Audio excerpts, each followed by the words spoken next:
Hello friends, તમારું સ્વાગત છે મારી નવી ચેનલમાં. આજે આપણે જોઈશું સેલ સ્ટ્રક્ચર, જેનો આપણે ઇંગ્લિશ અને ગુજરાતીમાં જોઈશું. તમે યુટ્યુબમાં સર્ચ કરેલો હોય તો તમને ઇંગ્લિશ કાં તો હિન્દીમાં જ મળે, આપણે ગુજરાતીમાં કોઈ જગ્યાએ મળેલું ન રહે. તો આજે આપણે જોઈએ ગુજરાતીમાં. તો સેલ સ્ટ્રક્ચરમાં આજે આપણે કયા કયા ટોપિક વિશે જોઈશું, જેમ કે ડેફિનેશન, ફિગર અને પાર્ટ્સ. ડેફિનેશન એટલે કે આપણે સેલ સ્ટ્રક્ચરની વ્યાખ્યા જોઈશું, પછી ફિગર એટલે સેલ સ્ટ્રક્ચરની આકૃતિ જોઈશું, અને પછી પાર્ટ્સ જોઈશું, એટલે કે સેલમાં કયા કયા પાર્ટ્સ આવે તે. તો સૌપ્રથમ આપણે પહેલો ટોપિક જોઈએ, ડેફિનેશન. તો સેલની વ્યાખ્યા શું છે? તો આપણે જોઈએ, cell define is a basic structural and functional unit of the body. આ ઇંગ્લિશમાં ડેફિનેશન છે. જો તમે ઇંગ્લિશમાં લખવાનું હોય તો એવી રીતે લખી શકો, અને જો તમે તેને ગુજરાતીમાં સમજીએ અને કાં તો ગુજરાતીમાં લખવાનું હોય તો એ રીતે, હવે જે મેં કહેવાય તેવી રીતે લખીશું. તો ગુજરાતીમાં વ્યાખ્યા એવી થશે કે સેલ એટલે કે કોષ એ શરીરનો માળખાકીય અને કાર્ય કરતો સામાન્ય એકમ છે. તો આપણે ઇંગ્લિશનું આપણે ગુજરાતીમાં કન્વર્ટ કરેલ છે. જેમ કે cell define is cell A basic એટલે સામાન્ય, સ્ટ્રક્ચરલ એટલે માળખાકીય, એન્ડ એટલે અને ફંક્શનલ એટલે કાર્ય, યુનિટ એટલે એકમ છે.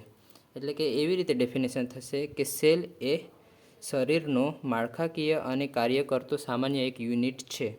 એટલે સેલની ડેફિનેશન એવી રીતે થશે. જો ઇંગ્લિશમાં લખવાનું હોય તો આ જ લખી શકીએ, અને ગુજરાતીમાં લખવાનું હોય તો આપણે આ લખી શકીએ. હવે આપણે બીજો ટોપિક જોઈએ. તો આપણે બીજા ટોપિકમાં શું છે? ફિગર છે, એટલે કે આકૃતિ. તો આકૃતિ આ રીતે છે. આકૃતિ દોરતા તમને આવડતું જ હોય છે, ને જો ન આવડતું હોય તો તમે આવી રીતે દોરી શકો. જેમ કે આપણે સૌથી પહેલાં ફિગર દોરી દઈશું, પછી તેમાં સૌથી પહેલાં આપણે દોરીએ કોષ કેન્દ્ર એટલે કે ન્યુક્લિયસ દોરીએ.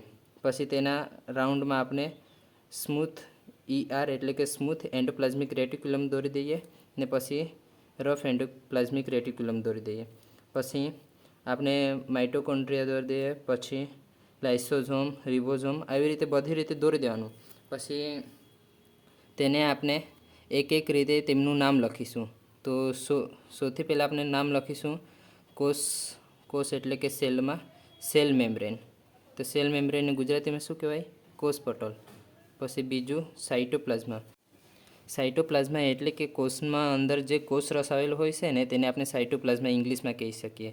પછી ત્રીજું આવશે રિબોઝમ્સ, જે તેમાં રિબોઝમ આવેલો હોય છે, એટલે ડોટ ડોટ રીતે આપણે તેને દોરી શકીએ, તેને આપણે રિબોઝમ કહી શકીએ.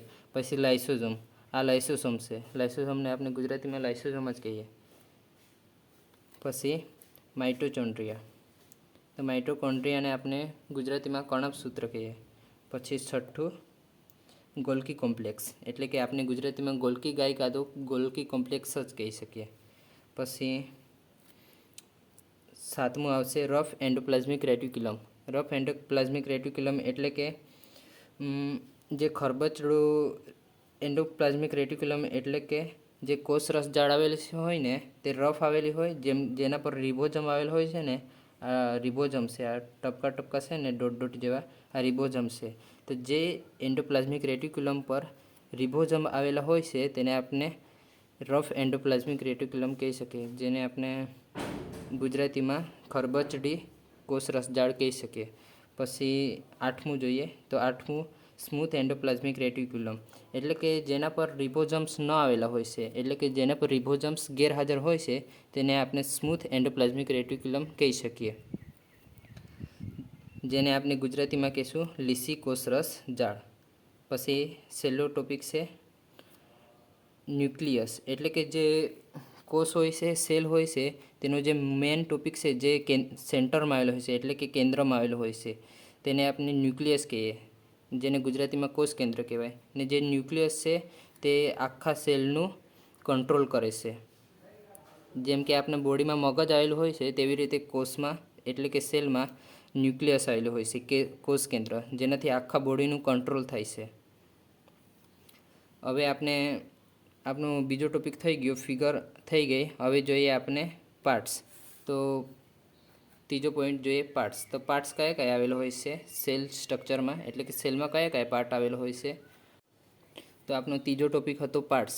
એટલે કે સેલમાં કયા કયા પાર્ટ આવેલા છે, તો જેમાં બધા કરતાં પહેલો આવશે સેલ મેમ્બ્રેન એટલે કે કોષ પટલ, પછી બીજું આવશે સાઇટોપ્લાઝમ એટલે કે કોષરસ, પછી આવશે રિબોઝોમ્સ જેને આપણે રિબોઝોમ્સ કહીએ, પછી લાઇસોઝોમ જેને આપણે લાઇસોઝોમ જ ગુજરાતીમાં કહી શકીએ, પછી માઇટોકોન્ડ્રિયા જેને આપણે ગુજરાતીમાં કણાભસૂત્ર કહી શકીએ, પછી છઠ્ઠું આવશે ગોલ્કી કોમ્પ્લેક્સ જેને ગોલ્કી કોમ્પ્લેક્સ કાં તો ગોલ્કી ગાય કહી શકીએ આપણે, પછી સાતમું આવશે રફ એન્ડોપ્લાઝમિક રેટિક્યુલમ એટલે કે ખરબચડી કોષરસ જાળ, જે મેં તમને આગળ જણાવ્યું તેવી રીતે જેના પર રિબોઝોમ પ્રેઝન્ટ હોય છે તેને આપણે રફ એન્ડોપ્લાઝમિક રેટિક્યુલમ કહી શકીએ. પછી આઠમું આવશે સ્મૂથ એન્ડોપ્લાઝમિક રેટિક્યુલમ એટલે કે લીસી કોષરસ જાળ, ને નવમું આવશે ન્યુક્લિયસ એટલે કે કોષ કેન્દ્ર.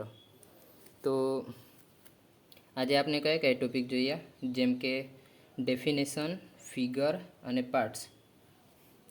જો આપણે ફરીથી તેમનું એકવાર રિવિઝન કરી લઈએ. સૌપ્રથમ જોઈએ ડેફિનેશન. તો cell define is a basic structural and functional unit of the body, એટલે કે સેલ એ જે બોડી આવેલી હોય છે ને આપણું શરીર આવેલું છે તેનો માળખાકીય અને કાર્ય કરતો એક સામાન્ય યુનિટ છે. પછી ડેફિનેશન થઈ ગઈ. પછી ફિગર. તો ફિગરમાં આપણે સૌથી પહેલાં ફિગર દોરી આપવાની, પછી તેના અંદર જે પાર્ટ આવેલ હોય તે દોરી આપવાના, પછી તેમને નામ નિર્દેશન કરી આપવાનું. પછી આપણે ત્રીજો ટોપિક જોયો હતો પાર્ટ્સ. તો પાર્ટ્સ કયા કયા આવેલા હોય છે તે, જેમ કે સેલ મેમ્બ્રેન જેને કોષ પટલ કહેવાય, પછી સાઇટોપ્લાઝમા, ribosome, lysosome, mitochondria, Golgi complex, rough endoplasmic reticulum જેને આપણે શોર્ટમાં રફ એન્ડોપ્લાઝમિક રેટિક્યુલમને RE કહી શકીએ, અને સ્મૂથ એન્ડોપ્લાઝમિક રેટિક્યુલમને આપણે SE કહી શકીએ, અને પછી ન્યુક્લિયસ.